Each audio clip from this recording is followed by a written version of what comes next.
Thank you, Pastor. Magandang gabi ho sa ating lahat. Nagumpisa tayo sa afternoon, ngayong gabi na. And I believe we have been stirred, we have been challenged from the Word of God. And tonight, I would like to bring this to a conclusion as the Lord guides us tonight. But remain standing. I'd like to take this opportunity to be able to thank all those that worked hard in this conference. We may have enjoyed a lot of things, the food, the decorations, and the ambiance, the cleanliness, the arrangement, and the music, and of course, all the presentations that we have seen, the media. But this did not happen just by accident. And I'd like to take this opportunity to thank all the 12 committees that did their part. They're composed of 40 people, 12 committees. And of course, this main event committee, I'd like to especially mention the event coordinator, Sister Irene. Sister Irene, raise your hand. Nandiyan ba si Sister Irene? Sister Irene, palakpakan po natin si Sister Irene. I-ano mo muna yung mga Bible nyo. Mamaya na lang. Palakpakan muna natin sila. Teka. Ibaba muna yung Bible nyo. Tapos yung event stylist, Sister Afrilyn. Sister Afrilyn. Ayun, Sister Eileen, Sister Afrilyn. Tapos yung transport, si Preacher Nolly. Preacher Nolly. I'm only mentioning the leaders. I'd like to thank all those that are under them. Hindi ko memorize lahat. Mga leaders na lang. Tapos yung head usher, Brother Isagani. Tapos yung head media team, Sister Hannah. Tapos yung pastor staff, Sister Krishalyn. Tapos yung meal ministry, Sister Nova. Masarap ba yung pagkain? Sarap ano? Obvious eh.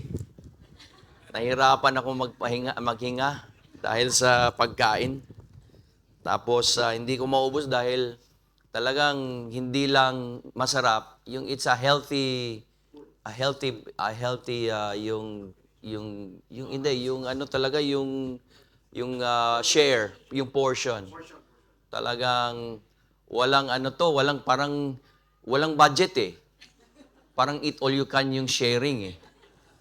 So, anyway, ito lang ang alam ko binigay sa akin. But I just like to take this opportunity to thank all of you for doing your part. And as we end this conference, palakpakan ho natin. The Bible says to give thanks and to give honor to whom honor is due. And I'd like to thank Pastor Omar and Ma'am Agnes. Palakpakan ho natin sila. Because I have seen them really work with all these committees and just be up and about during this conference. And I thank the Lord for this conference and the opportunity to be here. Thank you, Pastor Keister, for your message.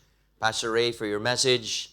And Pastor Keister mentioned about living waters or living water, which is the Holy Spirit in us. Amen.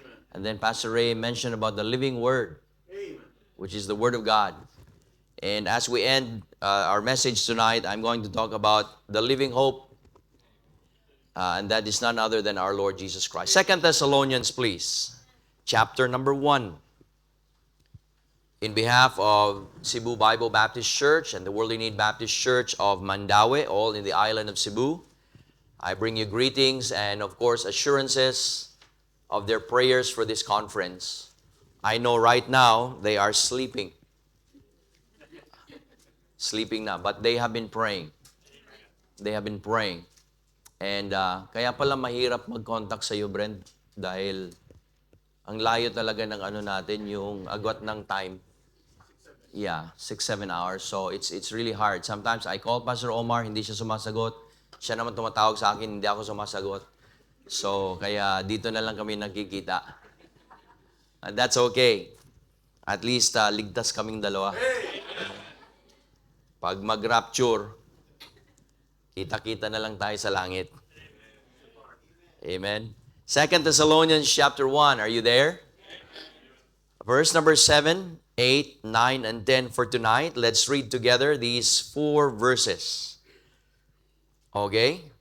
Ready? Read. And to you who are troubled, rest with us, when the Lord Jesus shall be revealed from heaven with his mighty angels, in flaming fire, taking vengeance on them that know not God, and that obey not the gospel of our Lord Jesus Christ, who shall be punished with everlasting destruction of the Lord, and from the glory of his power, when he shall come to be glorified in his saints, and to be admired in all them that believe, because our testimony among you was believed in that day. Let us pray. Father, in Jesus' mighty name, we ask that the Holy Spirit of God move once again in this last message that you have ordained and you have prepared for this conference. Thank you, Lord, for challenging us even from yesterday, even today. And Lord, I pray that the blessed hope of your soon return will really make us think about the proper perspective of living the Christian life, and that knowing the time, our time is short. That, Lord, this is not the time to dilly-dally. This is not the time to, Lord, do hanky-panky stuff. This is the time, Lord, to be serious, to be sober, to be steadfast, because your coming is soon. Lord, it may be today. It may be tonight. It may be tomorrow. But we do know that your coming is imminent. So, Lord, I pray that we will really focus our minds and our lives on this wonderful truth and be encouraged by it. And that, Lord, knowing that the world may be shaky, we can be steadfast in this blessed hope of your soon return. I pray all these things in Jesus' name. Amen. Thank you. You may be seated. The passage that we have read is a portion of the whole doctrine of the second coming of the Lord Jesus Christ. Now, the second coming of the Lord Jesus Christ is composed of 2 events. Okay? You better write this down.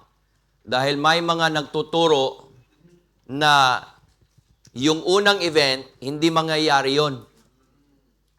Now, this passage of Scripture in 2 Thessalonians is what we call, this is the second part of the second coming, the revelation of the Lord Jesus Christ.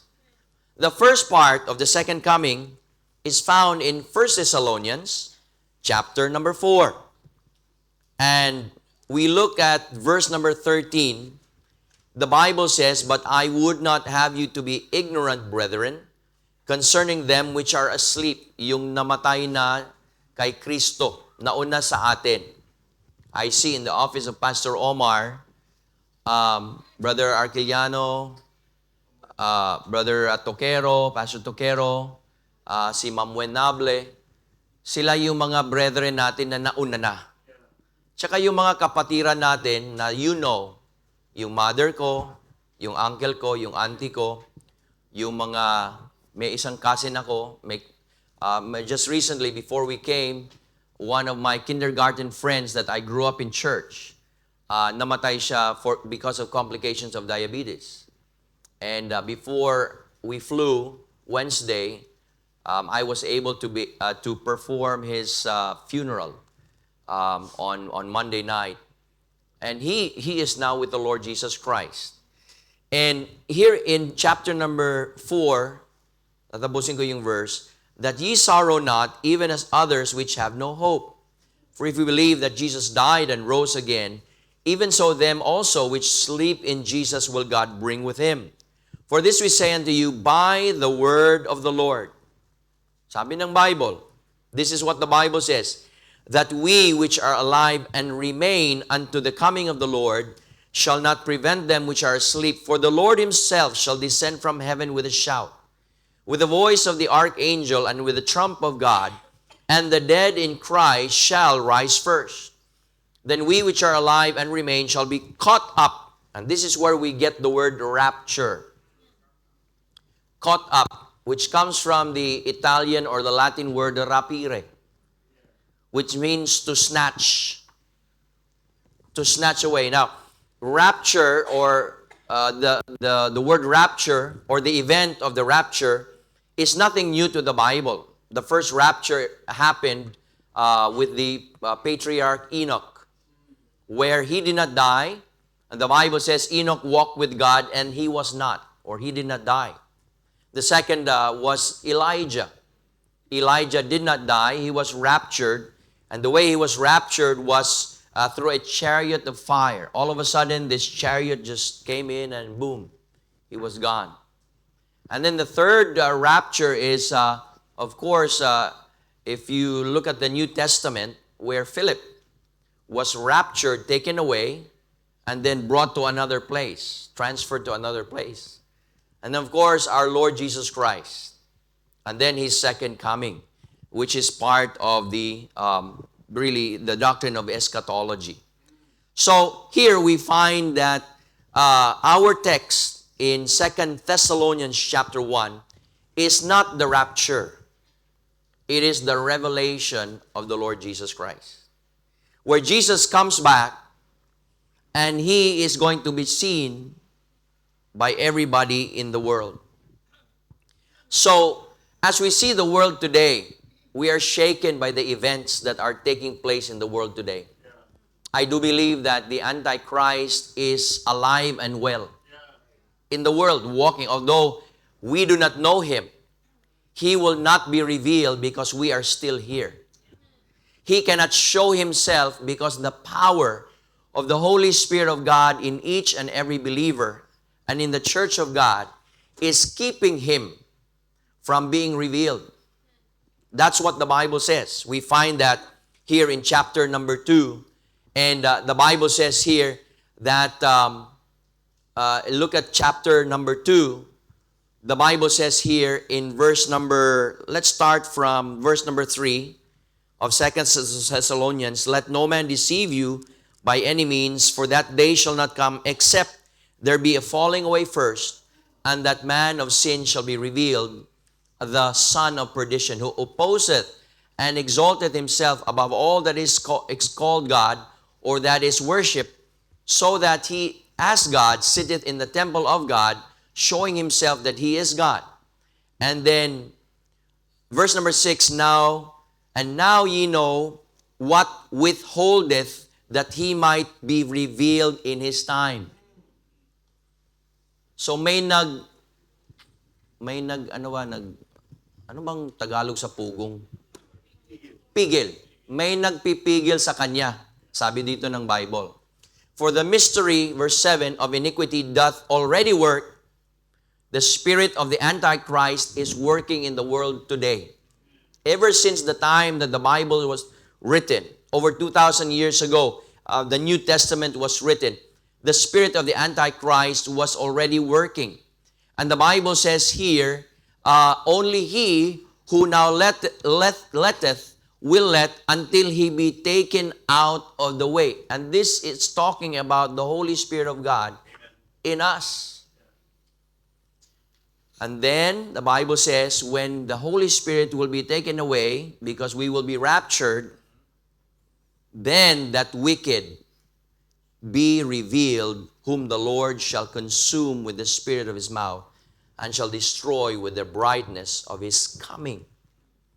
So I want us all to look at this perspective, that in the timeline of the church age, we are in the church age, we are in the last church, the Laodicean church, where we find the word Laodicea means the voice of the people.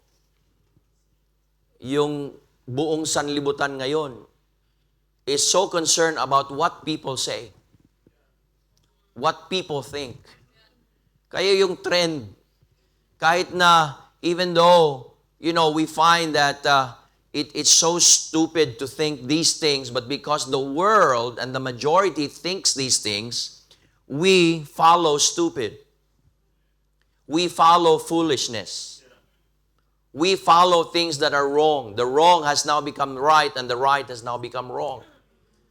And easily, we have had members, sadly, that go to a first world country, and there, because it is popular, they change their lifestyle. I hope this does not happen to you. I hope that you will be steadfast.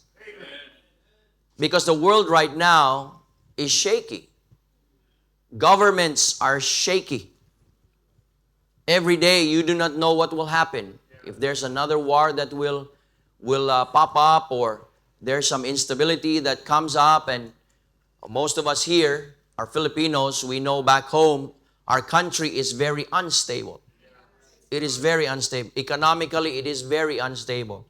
Politically, it is very unstable.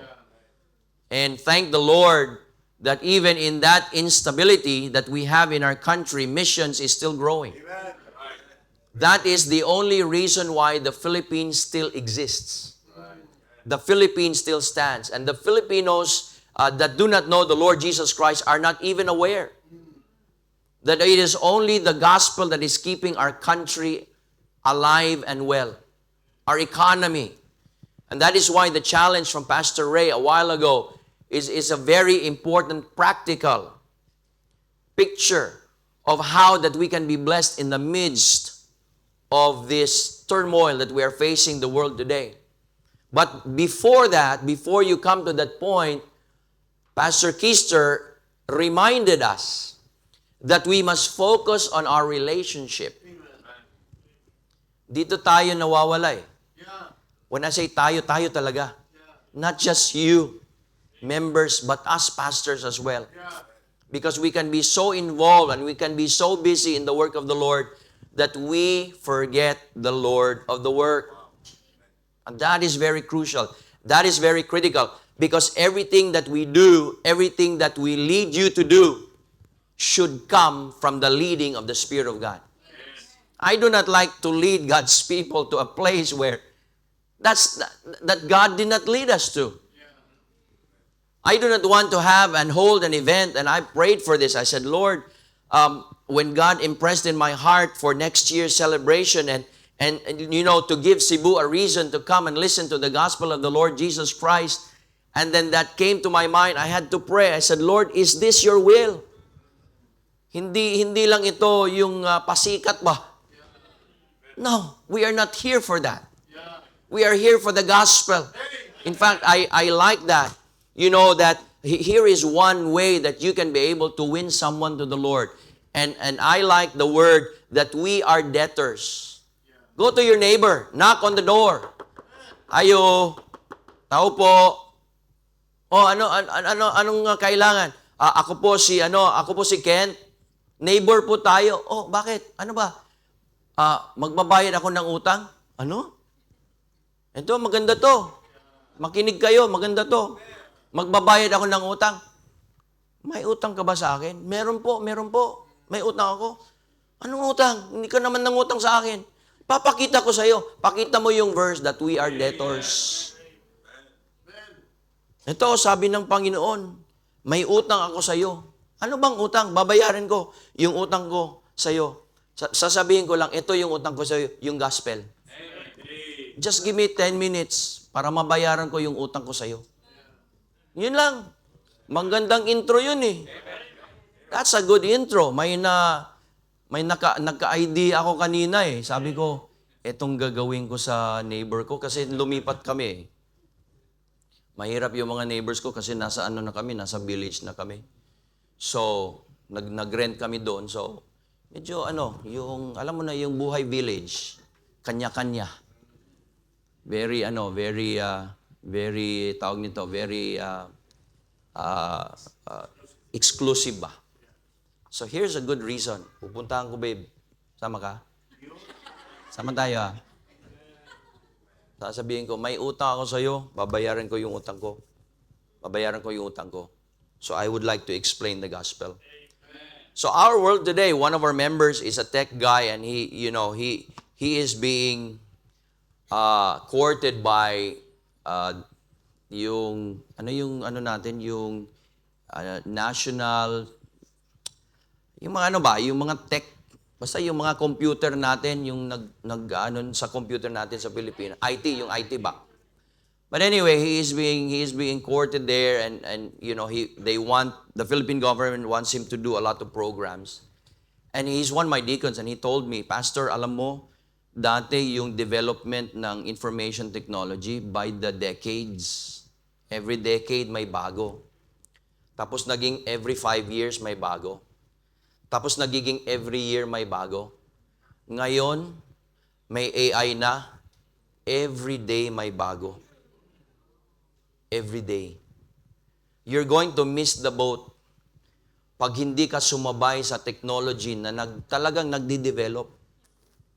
And sabi niya, I don't know, and he's reading the Bible and he said, it is possible that the Antichrist is going to use AI, and it is possible that the Antichrist is an AI. Because he is going to control everything. It's hard for a human being to control everything. Either a human being uses AI or the Antichrist mismo is AI. And he is going to be yung Japan ngayon is developing yung robotics na talagang yung skin ng robot parang tao eh. Pagtingin mo, you've seen that? Pagtingin mo talagang tao to ah. I mean, they move like they have even twitches, you know, like us. May mga ganun-ganun pa eh. May twitch pa eh, parang totoo. So, I tell you, we are in the edge of eternity. We're in the edge. Folks, there's no time to waste. Pastor Keister talked about the harvest is white. Not because he is white. At yung mga pipreach lang tayo sa mga white, hindi. That is talking about the ripeness of missions. Missions is ripe. I am guilty to think that Europe was lost. I mean, Europe had its time. And look, we are here in Europe. And so I encouraged the church back in Cebu. I said, you know what? God is opening doors where we never thought doors would open. God has opened doors in the Middle East. Now doors are opening in Saudi Arabia. Imagine Saudi Arabia, where growing up, I would hear preachers and missionaries going there and preaching, and they would lose their heads. But now they have churches there. In Saudi Arabia, in Dubai, in the UAE, in Qatar, in Bahrain, in Oman, and we were just there a couple of months ago with my wife and visiting our dear brother, Luena, who is faithfully laboring in the work there in Oman. Oh man, what an open door. They have Bibles there in Oman. They're selling Bibles. They're not so, hindi sila masyadong strict dun. Pwede kang bumili ng Bible. Medyo may kamahalan lang. But they're selling Bibles there. The world is shaky. And this is the title of our message today. When things seem shaky in your life, be steadfast. Be steadfast. I know we are challenged. I know we are inspired. I know we are illuminated by the truths of the Word of God. But the fact of the matter is, as we close this conference and we go back home, our problems are waiting for us. You know, the doubts are waiting for us, fears are waiting for us, and worries are waiting for us. And you know, then you don't like to go home because you don't like to have all these things welcome you again in your life. You want to leave them behind. And let us be encouraged tonight that even though your life may be shaky at the moment, let me encourage you tonight to be steadfast, to stand. Number 1, look at verse number 7. And to you who are troubled, rest with us. Number 1, do not be dismayed. Even the days are dark, and they are gloriously dark, as Pastor Ray has wonderfully described the beauty of trouble and the beauty of suffering, the beauty of hardship. I remember when I started the mission over there in Mandawi City, and I was so excited and I was so fired up and I was so encouraged to just press on, and then I had cancer. Never in my life would I ever think I would get sick in that, ganun ko grabe. I would get sick, yung yung lagnat. That's about it. Infection, now and then. But then all of a sudden, cancer. At 30 plus years old, early 30s. And when my wife and I, when we saw that, we got the result of the biopsy and we were in the car, I cried. We cried. And I said, let's go home. I said to my men, I said, you do our midweek, because that was a Wednesday. You do our midweek prayer service and pray for me, because I have not told my family yet, but I want to tell my family, but I'll tell you later. But just pray for me. So I went home, told my children about it, and I cried. They cried. Did they cry? I don't know if they cried. I didn't look at them. I don't like to see my children cry. It hurts as a father to see your children cry. You become instinctively defensive. But I had to tell them the truth, that Dad has cancer. I don't know to the extent what the cancer has spread, or is it isolated, but we need to do an operation. The doctor recommended an operation. That weekend, I was set to do a speaking engagement in a church in another island, in Negros Island. And so I talked to my father at that time. He was my senior pastor, and I said, Dad, I think I need to cancel. He said, don't cancel. Preach. I said, Dad, I have cancer. He said, preach. You're still alive. You're not dead. Preach. You can still walk. Preach. So I said, okay. So I preached. And boy, that was a very, very wonderful experience, because that's where God really spoke to me in a mighty way. We got there, Saturday morning, and then we were given a room. And so I was just, I was there smiling, but not, with the heavy burden. And then I was thinking about my message. We all went to the room, my whole family. I brought my whole family. We slept, but I could not sleep. And then I was just closing my eyes, but then I could not anymore take it. So I went out of the room. I cried. I talked to the Lord. Sinabi ko lang yung lahat sa puso ko sa Panginoon. I talked to the Lord. Mag-isa lang ako dun sa labas. Tapos I was looking at my wife, I was looking at my family, ang sarap ng tulog nila, ako hindi ako makatulog. Sabi ko, Lord, sinuko ko na yung buhay ko sa iyo, tapos ito yung binigay mo sa akin. Ano ba to? Parang feeling ko, sadista ang Panginoon. Ganon. Pag may mga problema ka, the devil takes, advantage at maraming i-inject sa utak mo sa mind mo Itong Panginoon, sadista to Pinatawag lang ako. After that, binigyan niya ako ng cancer. But anyway, I talked to the Lord. I said, Lord, please speak to me. Talk to me. I can't sleep. I need to hear from you. So I opened the Bible. I said, Lord, if I can, please answer my prayer.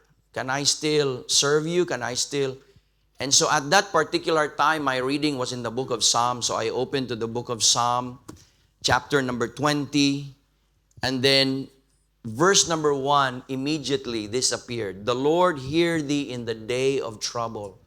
The name of the God of Jacob defend thee. Send thee help from the sanctuary. Wow, the Lord spoke to me.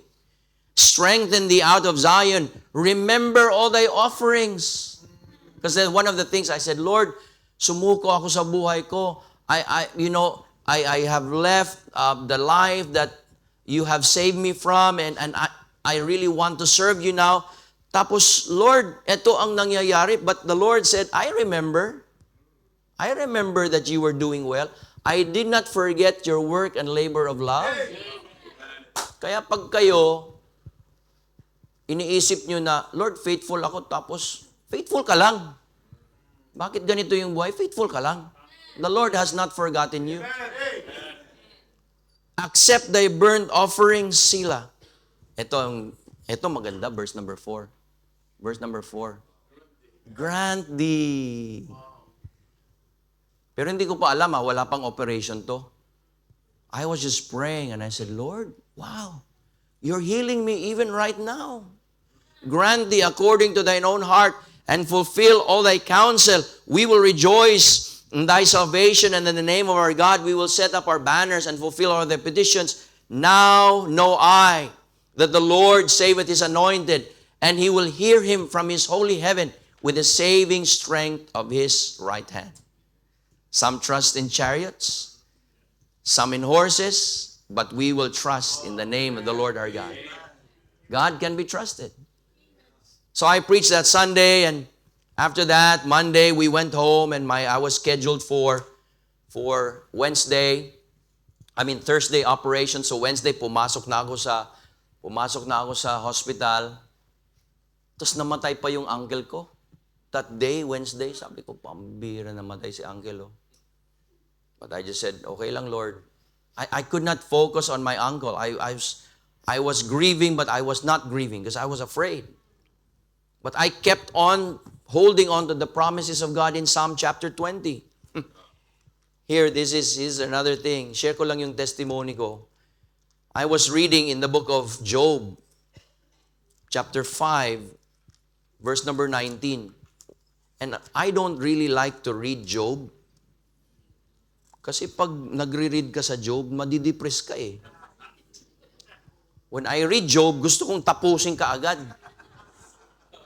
Gusto kong tapusin ka agad yung book of Job. 42 chapters to ang haba-haba eh. Pero tinatapos ko talaga kasi ayaw. Pero the Lord reminded me, ba't ka nagmamadali? Buti na lang si Job ang linagay ko dito, hindi ikaw. Sabi ko, oo nga, no? Sige. So, ito yung reading ko rin sa Job 5. Tapos, pagdating ko sa 19, hindi ko maintindihan to, Job 5:19. Pero, huminto ako dahil, He shall deliver thee in 6 troubles, yea 7, there shall no evil touch thee. So, I stopped there because the verse really popped out. Of all the verses, it's an ordinary verse. It's really very ordinary. Kung tingnan nyo, very ordinary lang eh. Sabi ko, anong context nito? But anyway, the verse popped out. It kept on speaking to me. So I stopped. He shall deliver thee in 6 troubles.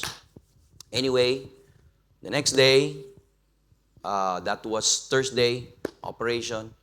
Lumabas ako Sunday. Okay. So Monday, nakuha ko na yung result sa operation. Ano yung stage, ano yung extent. Pagtingin ko sa result, 0 grade. Bobo yung cancer ko, bobo. 0. Walang score eh. Buti na lang. Then, pinaalala ng Holy Spirit sa akin. He shall deliver thee in 6 troubles. Itong 6 troubles pala, 6 days to. Wednesday, Thursday, Friday, Saturday, Sunday, Monday. Actually, sorry. Tuesday pala, thank you, babe. Tuesday pala nakuha yung result. Lumabas ako Monday, 6 days ako sa hospital.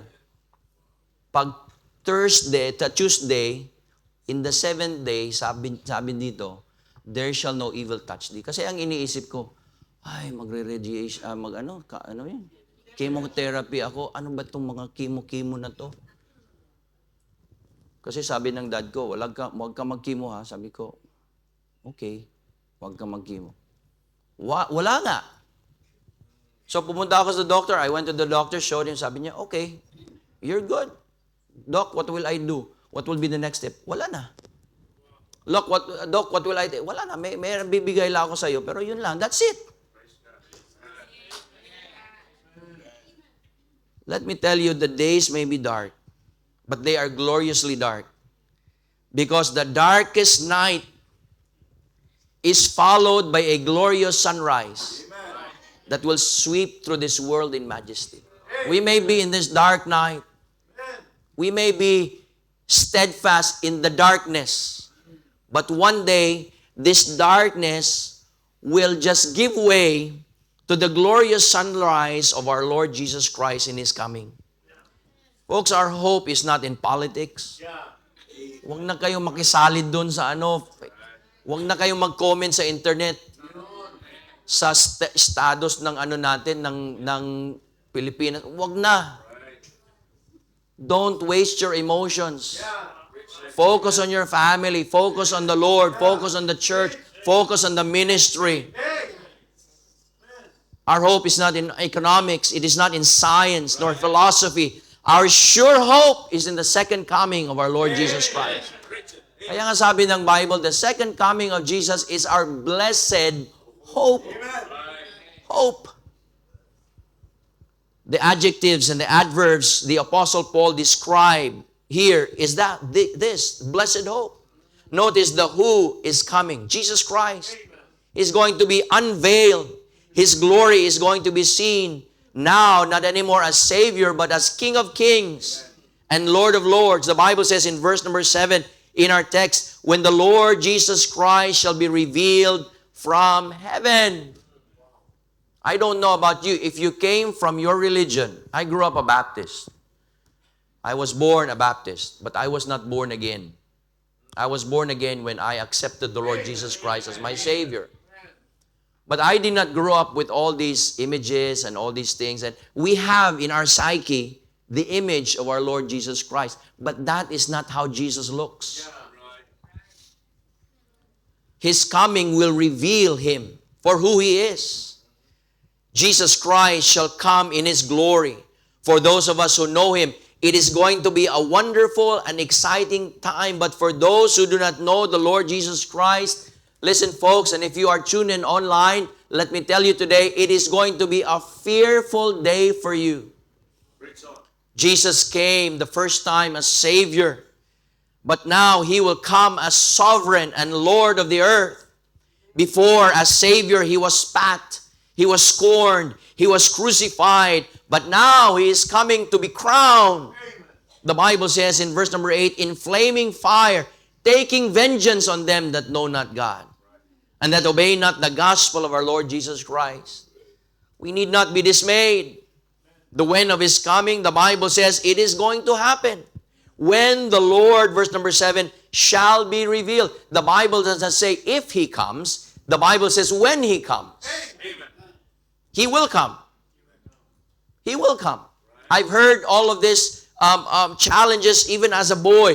And sometimes you can't help but think, babalik ba kaya ang Panginoon? Babalik ba kaya? Babalik. This is not the time to doubt. Now, you cannot hurry the sunrise. You cannot speed up the sunrise, but you cannot stop it. The sunrise is coming. We may not know when, but we know it is coming. Notice the wonder of His coming. In verse number 10, the Bible says that He is going to be admired in all them that believe. It will be a breathtaking event for us. Wow! Wow! Wow! Marinig natin yung trumpet. Nag-joke pa nga ako eh. In 1 Corinthians chapter 15, for the trumpet shall sound at the last trump. Sabi ko nga, ito si Trump, last na to eh. Last term niya na to eh. Hindi na to aabot ng 2028. Wala na to. Babalik na ang Panginoon. Last Trump na eh. Last ka na, Trump, ha? Last ka na. It's going to be a wonder. The wonder of His redeeming love, His saving grace, the wonder of His transforming power. Oh, we are going to be changed. Yung mga puting buhok natin, magiging, yung mga, halos na wala na akong buhok eh. Kaya pinaikli ko na lang. Magkaroon ng buhok to. Kayo nga walang buhok, magkaroon kayo ng buhok. Kayo may sakit, mawala yung sakit nyo. Masakit yung likod nyo, masakit yung tuhod nyo, masakit yung paa nyo, masakit ang ulo nyo, masakit ang bulsa, wala na tayong pera nyo, Brent. Wala na. Hindi na kailangan ng pera. Di ba? Pag nakaganon ka sa mukha mo, sabi mo, ano ba to? Ano nangyari sa buhay ko? Mababago yan. Maging gwapa ka, magiging gwapo ka. Paano yung mga gwapo, pastor? Lahat tayo gwapo, lahat tayo gwapa. Kasi nilinikha tayo ng Panginoon. His transforming power, His keeping power, sabi ng verse number 10, when He shall come to be glorified in His saints, to be admired in all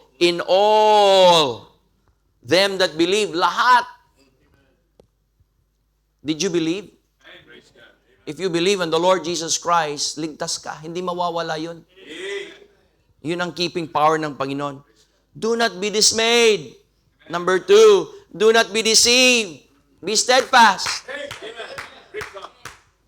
Huwag kayo magkuha ng yung mga doctrine nyo dyan sa internet. Yung mga expert pa dyan. Hindi naman mga yan, tinawag ng Panginoon. Maganda yung mga lighting nila, maganda equipment nila. Yun lang. Wala namang yung mga church eh. They don't have churches. They don't have a pastor. They don't have a calling. Maraming expert ngayon eh. The Bible says that the church is the pillar and ground of the truth. No wonder the devil is attacking the church. Attacking the pastors, attacking the members, attacking the leaders of the church. Why?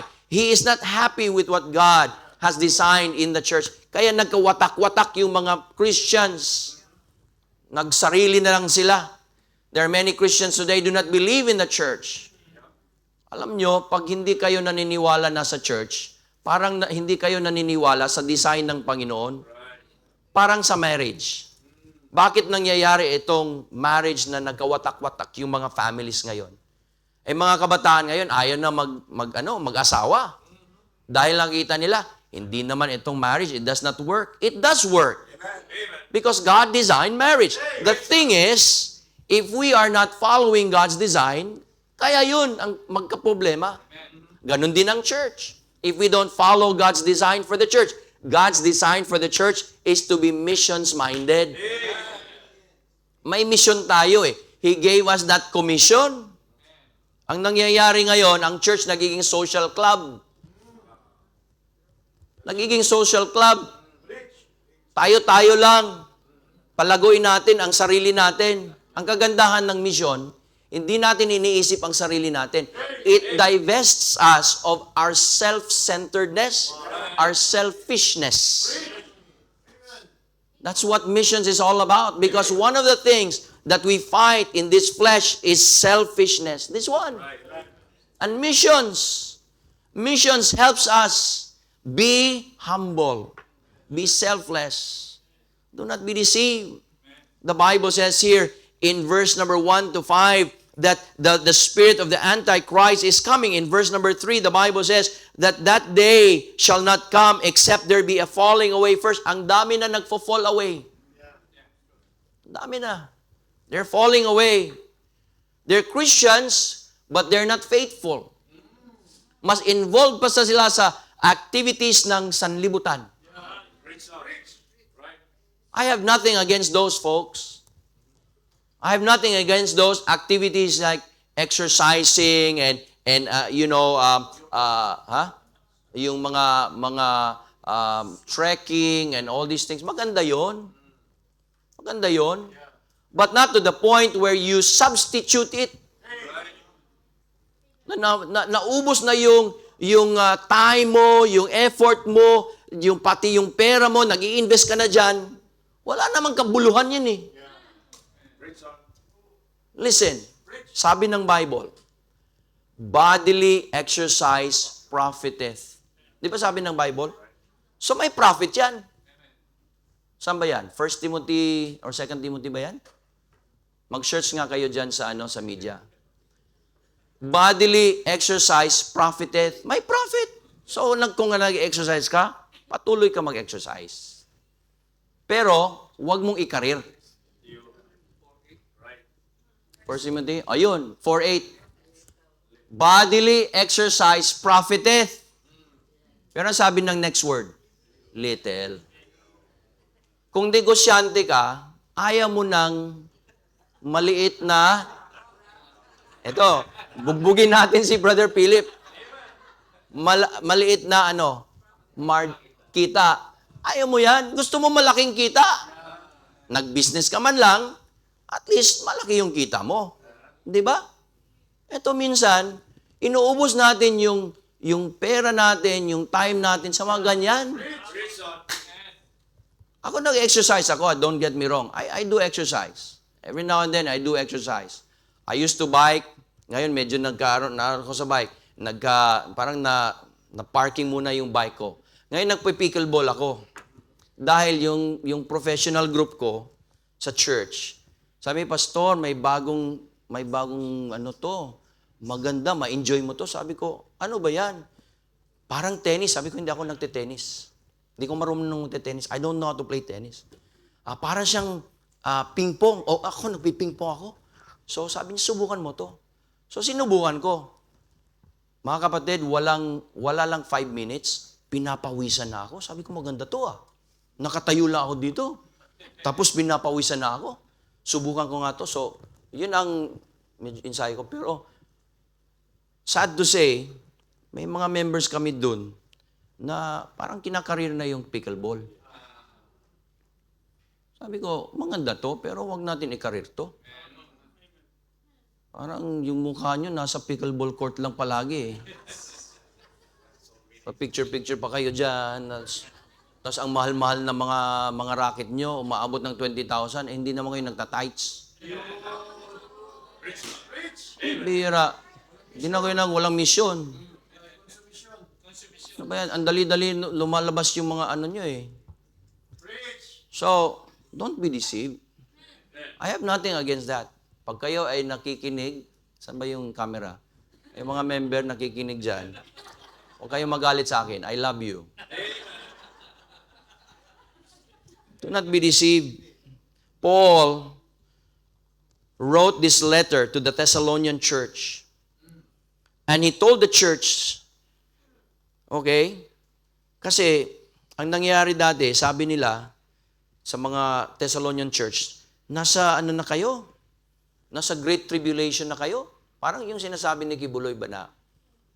Tapos na yung great tribulation. Kaya dumating na yung second coming. Siya yung second coming.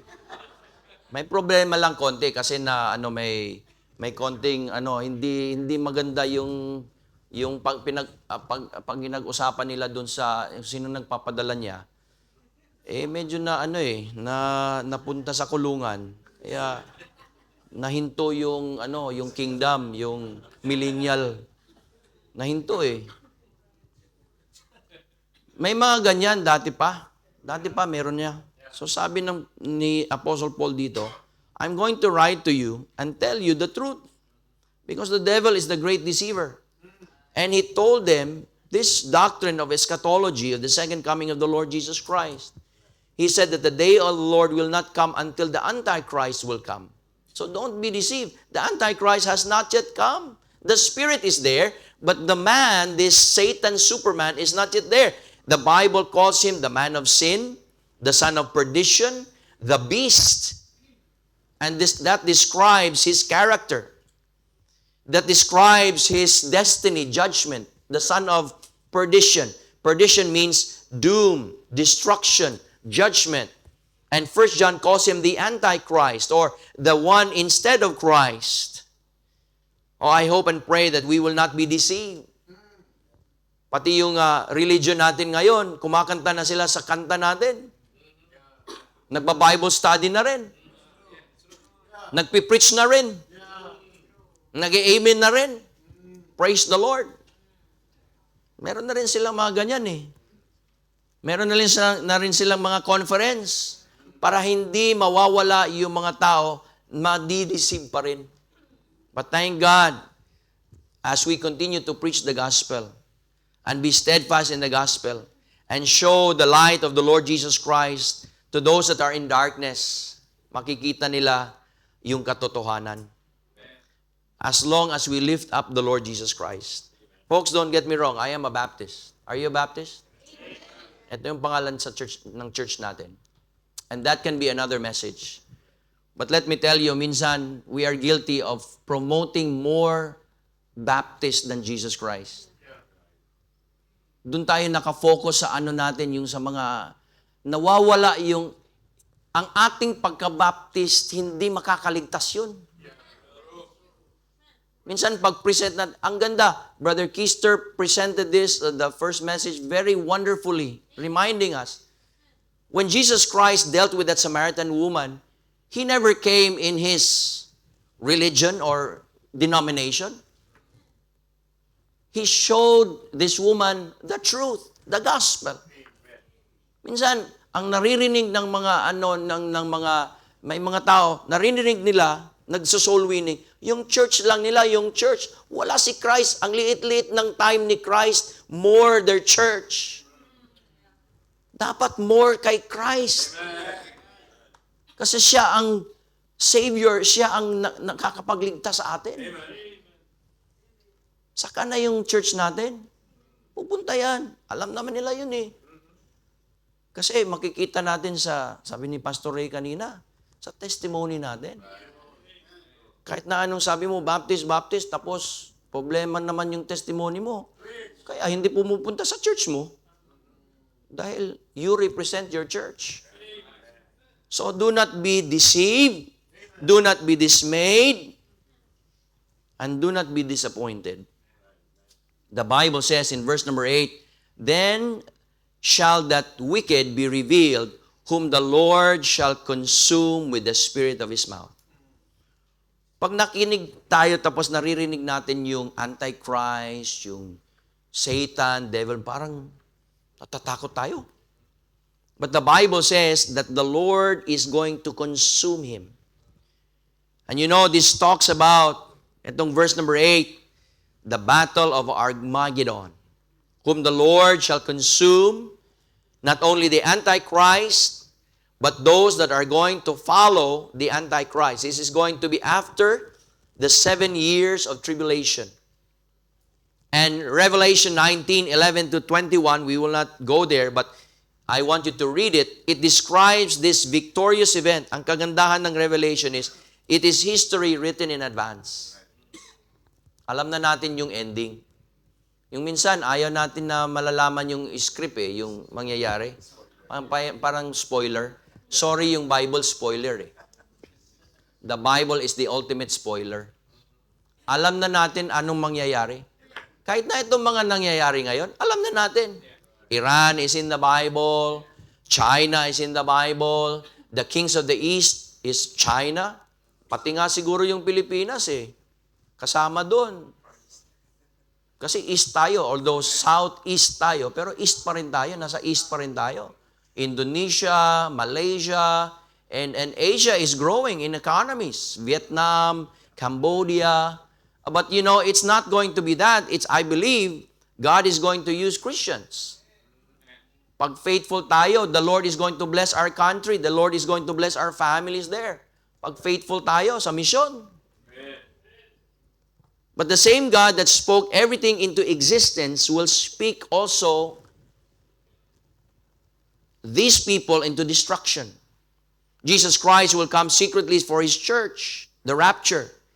Immediately, the 7-year tribulation will happen, and after which the Lord Jesus Christ will come back sovereignly, and He's going to come and appear and reveal Himself to usher in the millennial reign of the Lord Jesus Christ. Jesus came to be crowned with thorns. He is coming back to be crowned King of Kings. You know, when we arrived yesterday ba yun? Oh no, sorry, 2 days ago. We came in Thursday. We came back again. And it was an exciting time to, as the plane made a left turn to Malpensa, you could see the fields, the Italian fields, the green fields, and that was my sign. I said, we're back home. I mean, this is our second home. We're back home in Italy. It's like we've been here for 4 years, ba? 5? 5 na? Wow. 5 years, 5 times. So anyway, and when you come back, you have this great expectation. Makikita ko naman kayo, yung mga kapatiran, and all these things. And think about it. When Jesus comes, anong gagawin natin? Have you ever thought of that? Pag bumalik si Jesus, what are you going to do? Pagkasama natin si Jesus, how would we feel? Pag kayo at kami excited na magkikita tayo, is that the same excitement that we're going to experience pag nakita natin si Jesus Christ? Kasi baka ma-OP tayo, ma-out of place ba? Anong gagawin natin dito? Si Jesus yan, no? Wapo pala ni Jesus, ano? Wow, glorified body. Ako rin, glorified body na rin ako. Ano ba to? Awkward. Na-awkward ako. Bakit tayo na-awkward? Kasi hindi tayo faithful. Pero pag faithful tayo, excited tayo kasi nakafocus tayo. Wala na tayong ibang iniisip, si Jesus lang. At ngayon, andyan na siya eh. The person that we have been serving, the person that we have been trusting, the person that we have been loving, and He has been loving us and taking care of us, the person who has protected us and empowered us and saved us is there. Excited tayo. That is why, keep interceding, keep soul winning, keep preparing your family for the coming of the Lord Jesus Christ. Be comforting, be hoping, be steadfast. Jesus is our blessed hope. Folks, listen, I kid you not, Jesus is coming soon. That's why if there is any other reason for us to be steadfast, apart from all these things that we have heard, it is the second coming of the Lord Jesus Christ.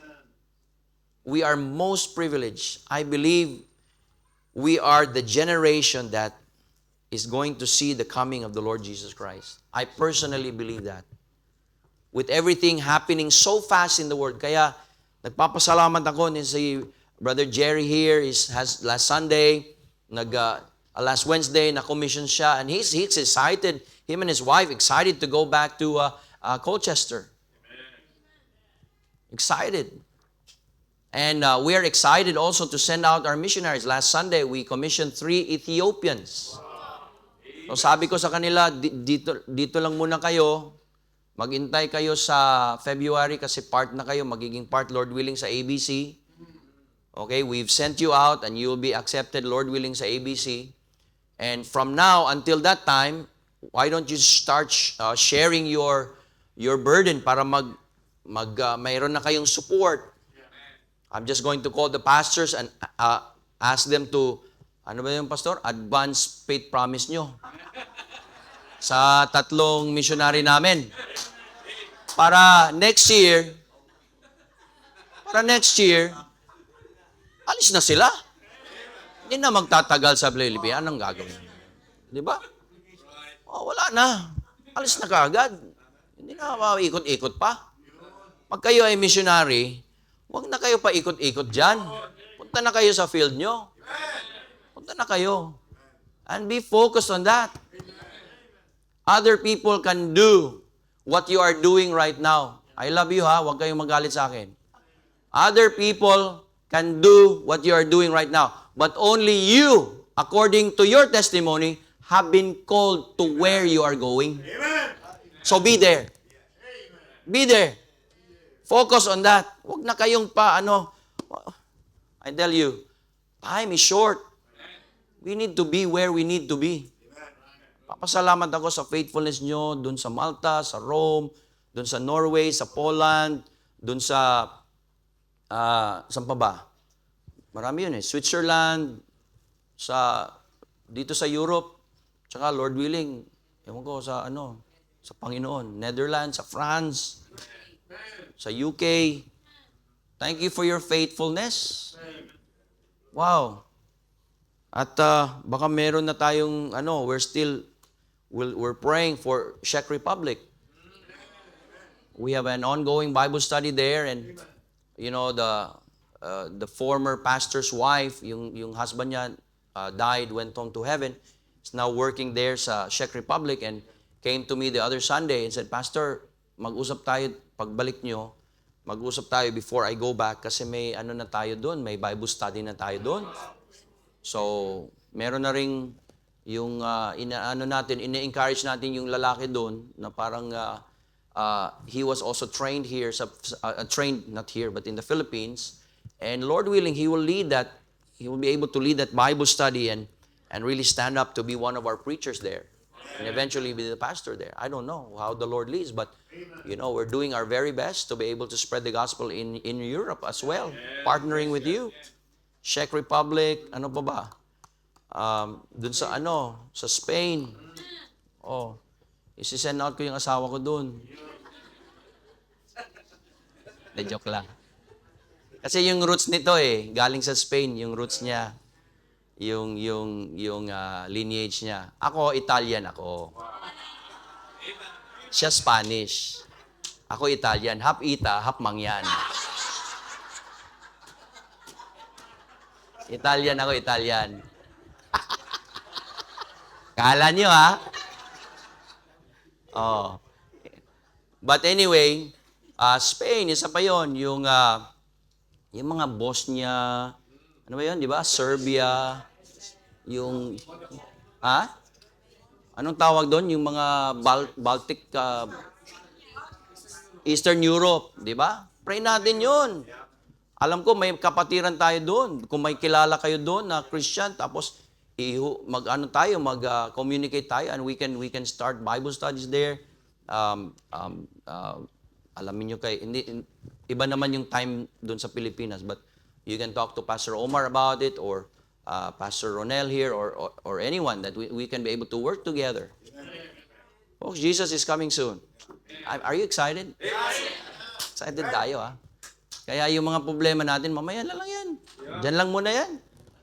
Diyan lang muna yan. Yung mga burdens natin, diyan lang muna yan. Bigay natin sa Panginoon. Now, I don't know about you tonight. Maybe God is speaking to you about taking that step. Baka meron dyan, susuko sa Panginoon, sa buhay mo, to be a preacher, a missionary, and to be in Bible school, and just to give your life to prepare even in a greater way. We need more workers. We need more laborers. We need to really be steadfast. And being steadfast means to move forward and upward. Hindi lang forward, yung nagle-level, pero level up. Don't just level up. We must be better from this time forth until Jesus comes. Every head bowed, every eye closed. As your heads are bowed and